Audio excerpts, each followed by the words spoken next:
Welcome to the Empress Lioness, a sacred space where the spirit roars and the soul remembers everything. In each episode, we sit with visionaries, founders, creators, and healers.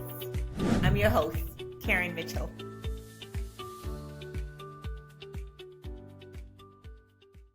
Welcome back to the Empress Lioness podcast, the sanctuary for women who are done surviving and ready to rise into clarity and embodied power. I'm your host, Karen Mitchell, and I'm the Empress Lioness. And today's conversation is for the woman who feels like she's doing all the right things, yet still feels disconnected from her true brilliance. Today, we are not just talking about coaching. We are not just talking about mindset or business. We're talking about ingenious living, the art of reclaiming your intelligence, your identity, your intuition, and designing a life that finally feels like it belongs to you. So many women have been taught to perform their way into worthiness, to hustle their way into visibility, to exhaust themselves, chasing versions of success that were never aligned with their soul. And then one day, something inside them breaks wide open. A quiet dissatisfaction, a sacred refusal, a deep inner voice that whispers, there is more to me than this. There is more to me than this.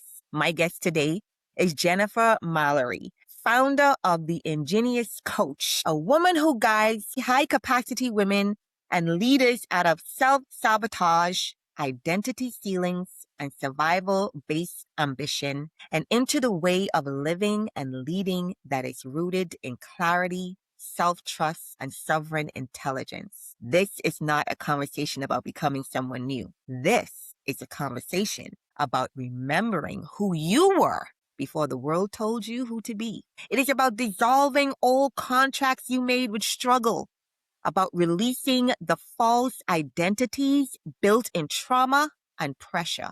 This is not about stepping into life designed from alignment, not exhaustion. So if you are a woman standing at the edge of your next chapter, if you feel a quiet dissatisfaction you can no longer ignore, or if you're just tired of pushing and ready to receive your own brilliance, then this episode is just for you. So take a breath, ladies, open your heart, and welcome into the sacred Empress space, Miss Jennifer Mallory.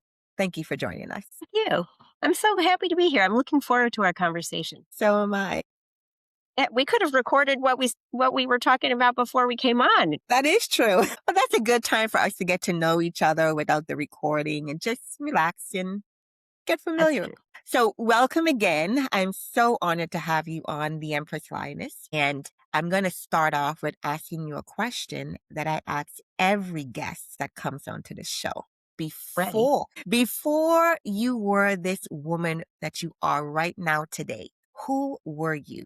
Where did you grow up? What was your family structure like? Well, I grew up in Chicago, outside of Chicago, Illinois, and I'm one of 4 kids. I'm the eldest daughter, the eldest granddaughter, the only daughter in my family. And yes, so I have 3 brothers, right? I have 3 brothers. Grew up with 3 brothers. And my parents, so both of my parents, very intelligent, warm, and loving people. My mom was highly creative, highly intelligent, and mentally ill. So I grew up in a family that was very chaotic, that it's hard to explain. I never really knew what life was going to be like when I came home from school. And so I spent a lot of time making the family look good. Yeah. So I became the high achiever in the family, the person who took care of everything so that on the outside, people would say, oh, look at that family's doing fine. Look at their daughter. She's just excelling. And I did this all the way from being a little girl until I went to college. And my biggest fear was that my family was going to fall apart when I went to college. And that's what happened. Yeah. Was that the breaking down for you? So I don't know what you mean When you say the So, breaking down was because in your life it looked great on the outside, but on the inside, you were the child that was holding it all together. So once you left and went to college and the family structure then tore apart, what did it do to you? I went through a period where I was so exhausted from everything that had to be done. My older brother was also neurodivergent, and so there was a lot of struggle Yeah. around him and what was going on in his life. And I was so ready just to be done with that and leave. So I honestly just picked up my perfect little self, and I say that with all irony. And I just went on and I said, I'm going to go and make my way. And I went to school out east. I'm going to leave my family at home. They're going to do their thing. I'm going to do my thing because it's my time to go out into the world. And so that's what I Wow. did. So it didn't affect you at all. I knew this was going to happen. I can't believe, because most people would take that and they would go back home and try to fix it again. But you showed so much strength when you decided that, you know what, I'm not going to deal with that anymore. This is my time. I'm going to do what I have to do for me. That was strong. Well, thank you. I come from a long line of women who had to do that. My mother left a hard family situation, and her mother left a hard family situation, and so it was sort of the example that was given to me. And in a way, I'm grateful because I didn't have any feelings of guilt when I did that when I was young. Yeah. Those came Yeah. when I got older, but when I was young, I sort of wanted to just ignore everything that was the problem and just go on to build and create my own life. Wow, that is incredible. You are incredible. I will say that. But why do you think so many brilliant women sabotage their own expansion right when things start working for them? Like, what's the most common self-sabotaging pattern you see in these high achieving women? One of the things that I see a lot is the lack of trust in voice, the needing to have permission to speak clearly and to speak authentically. And there's a worry that in doing so that they won't be taken seriously. That is true. And I want to think that's why a lot of women just portray strength just to stay in a certain category because they're not really speaking their truth. They're not really portraying strength. And that's why I said what I said to you earlier, because most of them would look at that and go, oh my gosh, I'm going to have to revert back here to save. We're like caretakers, right? We love to save everybody, but you showed so much strength when you decided that, hey, this is what I'm going to do. And you had your mindset on that. And I love that because it shows great leadership as a coach for Mm. other women that lack that, you know? No, it's so funny that you say that because I never really thought of it as strength before. Oh, yeah.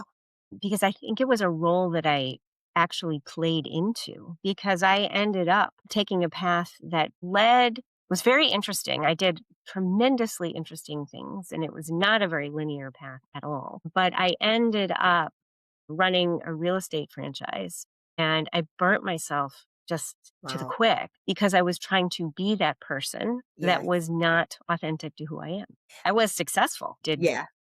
did very well in what I was doing, but I was deeply unhappy and deeply unfulfilled. I think for me, the difference is that you chose that. No one chose that for you versus Right. you see what I'm saying? You chose that on your own. It wasn't because the circumstance, the situation forced you into it, like you would had to if someone else was pulling the strings. You were pulling your own strings. And that is why I call you strong. Well, thank you for that. Looking back at it, I feel like I would have been even more strong had I been able at the time to really stand in my own truth of really how I wanted to be in the world and Yeah. really what was important to me. But I think a lot because of the way we're raised and the conditioning that we have with Yes. women, it's often unclear what that actually means. There you go. And that brings me to my next question, Miss Jennifer. How can a woman tell the difference between intuition saying not ready and fear saying don't grow? So intuition saying not ready and fear saying Fear don't say grow. don't grow. That's so interesting because I'm actually working on that right now. That's our next topic in Ingenious Women. It's fear. Oh, wow. So I've been looking into this a lot lately because I think that a lot of fear comes from a place where we don't trust, right? That we think that there's something that we're missing, and then we can't trust ourselves, we can't trust life, we can't trust what's around us. And we end up reverting back to um, these ways of being that have been with us since we were children, and these ways of being were very, very intelligent when we came to them, but we came to them when we were immature, and by immature I mean not fully grown. And so we end up reverting back time and again to these strategies that worked when we were maybe 7, 12. I find myself reverting to these patterns that I developed as a 12-year-old that were brilliant back then and are just really limiting right now, right? But the thing about it is that it's the water that we've always swum in, so we can't see it. And anything that goes against that water, we experience as fear because it's unfamiliar. Yeah, that is true. Yeah. I always say So, fear is an illusion, right? yes. It is an illusion, and yet it is true. It is real, right? Because we're experiencing it, but the reasons we experience it might not be real. So It's the true. difference then between, feeling fear that stops us growth and listening to the intuition, I think is really conversation. I think it's sharing with other women and being listened to and being heard and being reflected back as you just reflected back to me what you saw as strength. And when we're able to do that for each other, it becomes a lot easier to see where we're being fearful Yeah. and where our intuition is bubbling up. Does that Oh, make sense? wow. Yes, it really does. It really bridges that gap. And, sometimes I think we as human, we never think about all the different scenarios. We like to think about what's in front of us, what we're dealing with at that very moment. We don't trust our intuition to guide us. And it just tells me that we don't trust ourselves, True. basically. Yeah. Yeah, truth. Truth. Let me ask you, what is one belief you see repeatedly that quietly destroys a woman's momentum? There's a couple of them. I think one of them that I see is that we have to take care of everybody and everybody's feelings, that we have to Yeah. make nice for others, that we speak up for ourselves, and if somebody takes offense at what we say, that it's our job to fix their feelings. So I think that's a big one.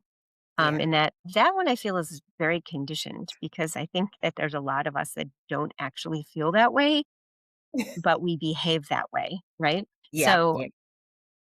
so I think that making nice is one of the things, is the idea that we need to be quiet, that we can't that a well-behaved woman is a quiet and reserved woman.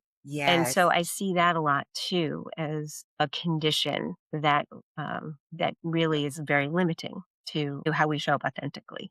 So those are two really big ones. And I think the third one that goes along with this that we touched on a little bit was as a result of those two things, not really trusting self, Yeah. like feeling that if I don't do these things, that there's maybe something wrong with me or something that I'm not seeing, because otherwise, why would so many people think that that's the right thing? That is true. Why is changing who you are harder than changing what you do? Well, I think changing what you do is the way to change who you are, actually, because I think it's really hard. We're conditioned to live in a world of outcomes, right? Of Yeah. cause and effect, that we do this and then this happens. So if we live our life always doing, looking at it that way, then we're probably limiting ourselves in the actions that we can take. But if we take action that's different than what we have done, and we get different data, and we can look at that data then through this lens of what our belief has been, it's that data that can help us change the story because it's an outcome that is different than the outcome that we're used to producing. But it can be really hard to do things different, right? Because Yeah. you have to take a lot of courage. It is courage. Like I can tell you, moving to New York City from Chicago, with no place to live, no job, no support from my family was really hard, I bet. really scary. But you did it. But I did it. I did it. And here I am. So, how do you guide women through the grief that comes with becoming someone new? Um, I don't really guide anyone, sit with them. I witness, share my story, and I listen to their story. And as you just did with me, when I can mirror back to people, it's that mirror, I think, that helps go through the grief. Yes, that is true. And I think a lot of people would agree with that as well. So tell me a little bit more about the ingenious women or the ingenious coaching that you do. Yeah, okay. So the name actually comes from Benjamin Franklin because he grew up, he was the fifth of 17 children. His family did not have money to send him to school, and he became an indentured servant to his older brother. And he knew that he was never going to be able to make anything of himself without having an education, but he didn't have any money to go to school. So he decided that he was going to find the 13 smartest men that he knew.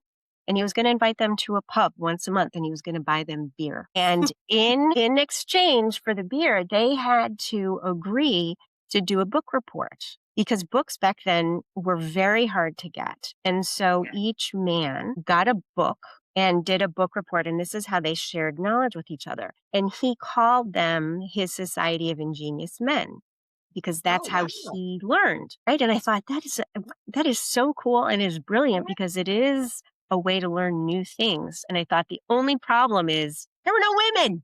There were no women in his group. Can you imagine what they would have done? I mean, they started the lending library, the hospital, they paved the streets, they did the volunteer fire. Imagine if the women had been there.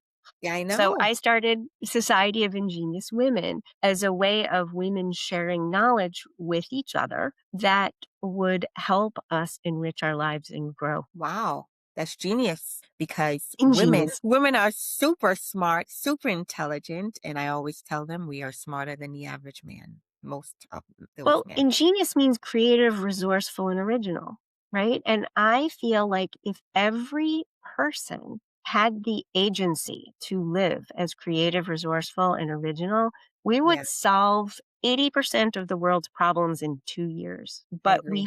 we hold ourselves back, we hold each other back. And my group is dedicated. We don't have to agree with each other. You don't even have to Right. like the women who are there, but we stand really firm in the witnessing and the sharing and the hearing each other's stories. And that's where the changes come. That's where the wisdom comes, right? So, Jennifer, why are so many women burned out from trying to succeed in masculine systems? You know what?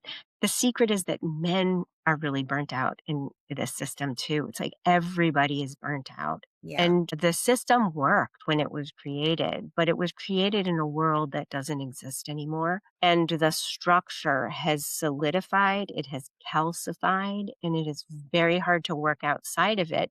And there's no one who's responsible for it. And, we call it masculine energy a lot of the time, but hmm, I think it's like a frozen masculinity. Do you know what I mean? Like the men that I know also have the true men that I know have very strong, what we would call female characteristics. It's more like the yin and the yang, right?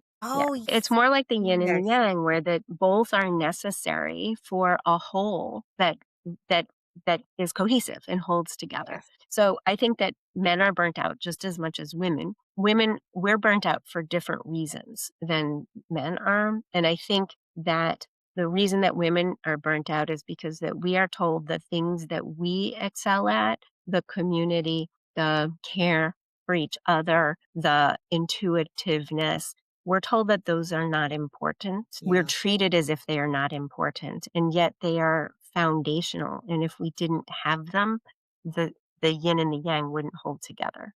And I say, I made that expression because I remember I had a guest that was, I don't want to say a business coach, but he has a brilliant mind. And I asked him, I said, who do you think are better in business, men or women? And he said, you really want me to answer that? He said it's women. He said, but I will tell you, there are some men that are really good at business, but they have more feminine energy than masculine, and it balances them out so well that they can be very successful in business and leadership. And I agreed with that. Yeah. Yeah. You know, it's the one characteristic that gets most CEOs fired is their lack of emotional intelligence. Yeah. So, right. So it is the one thing we tend to think of a CEO as this, super aggressive, super intelligent, person who doesn't really care about anybody else. But those are the ones that actually lose their job That is in true. most places. It is like the yin and yang. You got to have a balance. That's why I did that expression. But how can a woman now trust her intuition again after years of outsourcing her power? It's all about what we're doing right here is connecting with each other, having conversation, Yeah, normalizing our power with each other and hearing the stories of other women who are powerful in the different ways that they're powerful and recognizing the power that we have. I think it's really about community and developing community and through that community finding strength. I agree. Community is so important. I think you and I were speaking about that earlier. There's power in numbers, I believe. And if you have a community of other women around you, they specialize in different areas of life coming together. One young adult female can master so many different paths in her life as she journey along and maybe help other women along her journey as well. So community, I agree, is extremely important that we don't have right now today, unfortunately. Yeah, and I think the other part being the yin and the yang, right? So community is hugely important for that, but it's also meditation, right? And quieting the mind and really letting who you are show itself to you without all of the distractions of, what you're actually doing instead of just, listening to who you are. Now, if I was a woman that didn't know anything about meditation, because I know that there are a lot of women that don't practice it, don't do it, don't know what it is, how would you suggest that she start incorporating that into her day? Gosh, there's just, there's so many, even YouTube, you can go on and listen. There's thousands of different meditation videos on YouTube. And just to test a couple of different ones out, there are many different styles. That's, I think, the way to just start and get a taste of it. And then, if you feel so called to